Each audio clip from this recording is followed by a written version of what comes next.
안녕하세요. 우선미입니다. 이번 주 4주차부터는 객체지향 프로그램의 개념, 본격적으로 들어가게 되겠습니다. 이전까지는 제 업무까지는 파이썬 수업할 때도 좀 알았던 것이고요. 클래스 모델링이 객체지향 언어에서 가장 중요한데요. 어떤 개념을 갖고 있는지, 그리고 어떻게 클래스를 제작해야 되는지 그런 것에 대해서 차차 알아보도록 하겠습니다. 이번 시간에는 객체 제한 개념하고 절차 제한 개념의 가장 큰 차이점하고 또 객체 제한 개념에서 가장 중요한 속성인 캡슐화, 상속에 대해서 알아보겠습니다. 컴퓨터 세계에서 프로그래밍 한다는 것 또한 실제 세계를 모델링 한다라고 말을 합니다.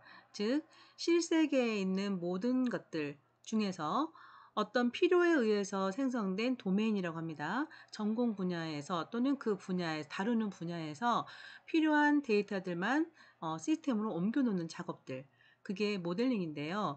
일단 실제 세계에서 이루어지는 것들을 기반으로 옮겨 놓을 수밖에 없겠죠.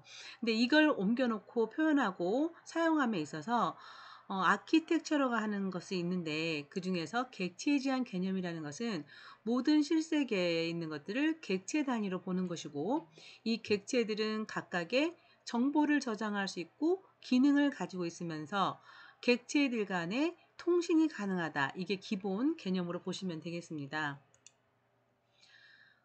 자동차를 지금 예로 든다면 자동차의 상태라고 해서 저장할 수 있는 공간을 마련하고 있는데요. 색상을 저장할 수 있고 기어 상태 그리고 속도를 저장하고 있습니다. 그런데 실제 자동차에서 저장할 수 있는 것은 더 많은 항목이 있을 건데요. 지금 현재 3개만 저장하고 있잖아요. 이것은 그 분야에서 필요한 정보가 이 3개라는 거예요. 그래서 자동차 딜러, 그러니까 중고차 거래를 한다든가 자동차를 디자인한다거나 자동차를 또 뭐 생산하는 공장이라든가 각각의 목적에 따라서 자동차를 표현하는 방법들은 차이가 있을 수 있습니다. 그러나 큰 체계는 같다라는 거죠. 상태를 저장하고 동작을 정의한다는 거죠.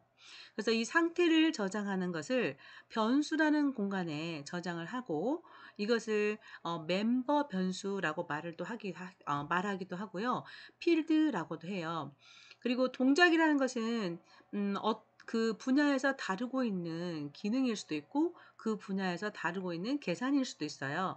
그러나 이것들을 덩어리 몰아서 여러분이 알고 있는 함수, 우리 파이썬에서 함수 배우셨잖아요. 그 함수의 개념으로 묶어 놓는 것을 메소드라고 합니다.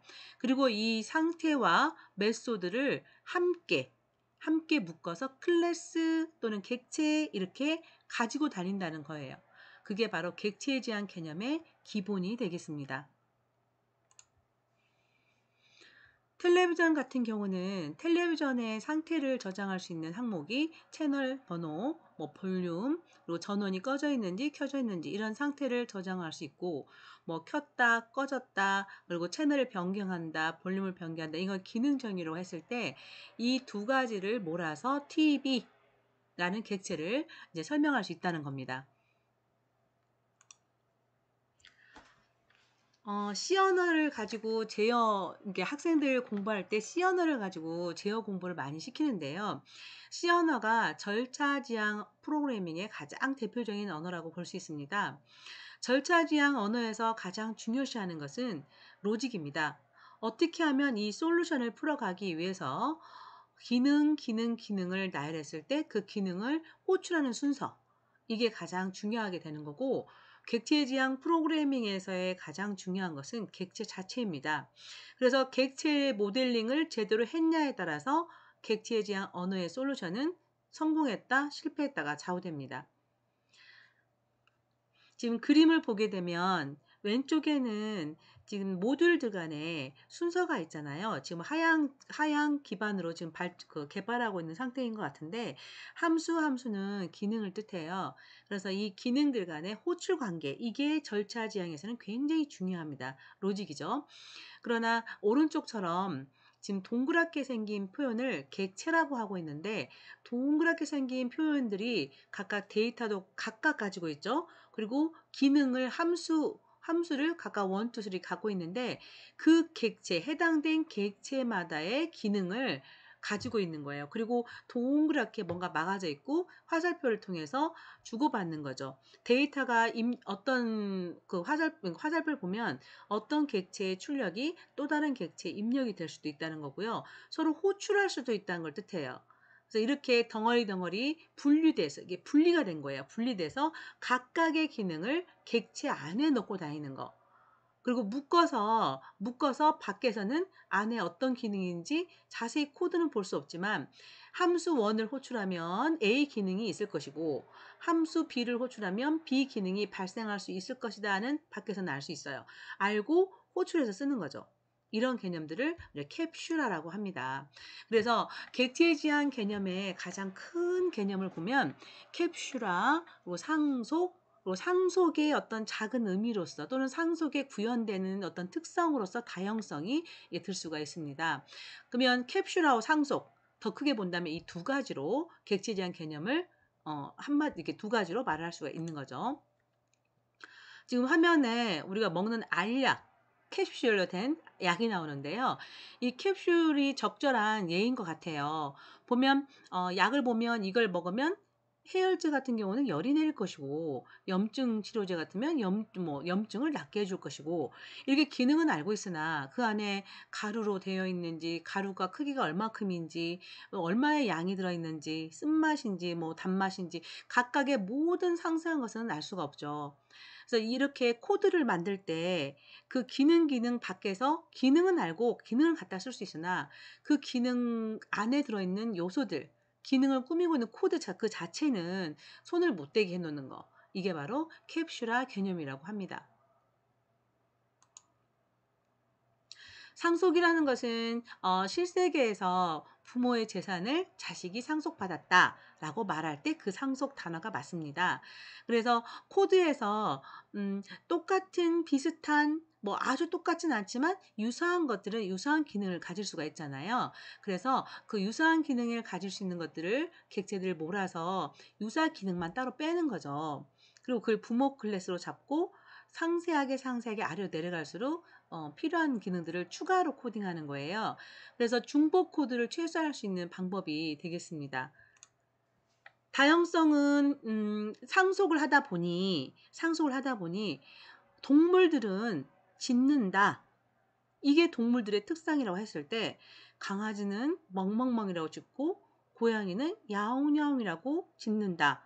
또는 지금 여기는 영어로 speak라고 말을 하고 있잖아요. 사람은 멍멍멍이라고 안 하죠. 그래서 이 동물에서 갖고 있는 특성은 비슷해요.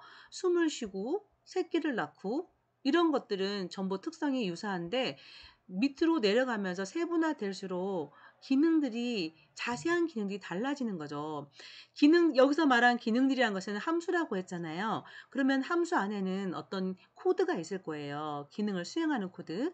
그 수행하는 코드가 차이가 있다는 겁니다.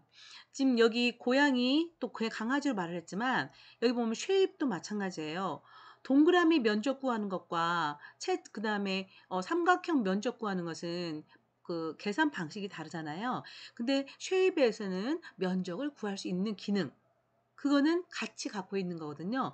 그러면 쉐입들은 면적을 구할 수 있다. 그랬는데 동그라미는 어떻게 구하고 세모는 어떻게 구한다. 그 방법이 자세하게 만들어지면서 코드가 달라질 수밖에 없는 거죠. 면적을 구하는데 코드가 달라져요. 그리고 스피크라는 기능인데 내용이 달라지는 거죠. 그래서 하나의 이름을 가지고 여러 가지 상황에 따라서 코드를 달리할 수 있는 개념, 이거를 다형성이라고 합니다. 즉 이것은 똑같은 이름의 함수를 똑같은 이름의 함수가 부모와 자식 간에 가질 수 있는데 왜 상속하니까요. 근데 그러나 부모에서 만드는 개념과 자식에서 만드는 개념이 내용이 상세하게 들어갈 땐 달라질 수도 있다는 것을 허용한다는 개념이에요. 이제 앞으로 보면서 오버로딩, 오버라이드 이런 함수들을 보게 될 텐데 그 중에 다형성도 하나 포함이 되겠습니다. 추상화라는 것은 어렸을 때 미술 시간에 뭐 추상화 그림을 그린다. 저거 사과 그렸는데 사과가 맞아? 아무도 사과로 생각을 안 해. 그거는 추상화가 될 수가 없어요. 특징만 뽑아서 사과 색깔이 일반적으로 빨간색, 노란색, 초록색, 그런데 검은색 사과야. 근데 사과야 보면. 그건 사과를 표현한 거 맞아요. 그래서 이 추상화라는 것은 미술에서 보는 추상화와 비슷한 개념인데요. 지금 화면을 보시면 왼쪽에 실제 객체라고 했는데 TV가 실제는 아니고 그림이죠. 여기다가 LG 거든 삼성 거든 또 기타 브랜드 거를 갖다 놓으면 그건 또 안 되거든요. 그래서 그림으로 그려 놓고 스마트 TV라고 써 놓은 겁니다. 그래서 이 TV를 오른쪽처럼 표현하면 지금 오른쪽과 같은 TV를 브라운관 이런 브라운관 보는 사람은 없을 거예요. 안테나 세우고 그렇지만 이렇게 표시를 하면 실루엣만으로도 일반 사람들은 'TV구나.' 이렇게 알아볼 수 있다는 거죠. 이것도 실체를 알아볼 수 있게 다 군더더기 빼고 형체만 가져온 거예요. 이게 추상화라고 합니다. 이게 왜 필요하냐면 실세계에 있는 객체에서 자동차를 저장할 때 자동차에 대한 정보는 엄청나게 많이 저장할 수 있지만 내가 중고차 거래에서 필요한 시스템을 구축하려고 할 때 중고차를 팔고 사고 하는데 필요한 정보만 저장할 수 있으면 되잖아요. 공장에서 상세하게 설계해서 만드는 설계도에 관련된 정보를 저장할 필요는 없잖아요. 그래서 많은 군더더기 다 빼고 정말 그 분야에서 필요한 것만 저장해서 그 객체를 표현하는 거예요. 따라서 모델링이라고 하는 거죠. 그래서 객체 지향 프로그래밍 언어에서 실세계에 있는 객체를 프로그래밍 안으로 옮겨 놓는 작업을 할 때는 추상화가 필요하다. 즉 자기가 필요한 그 분야에 필요한 또는 그 도메인에서 다루는 그러한 정보만을 표현하면 된다라는 개념이 추상화 개념입니다. 그러면 객체 제한 언어의 가장 큰 장점, 좀 더 상세하게 말한다면 자바의 장점이 뭐예요? 이렇게 물어보면 한마디로 말하면 재사용성입니다.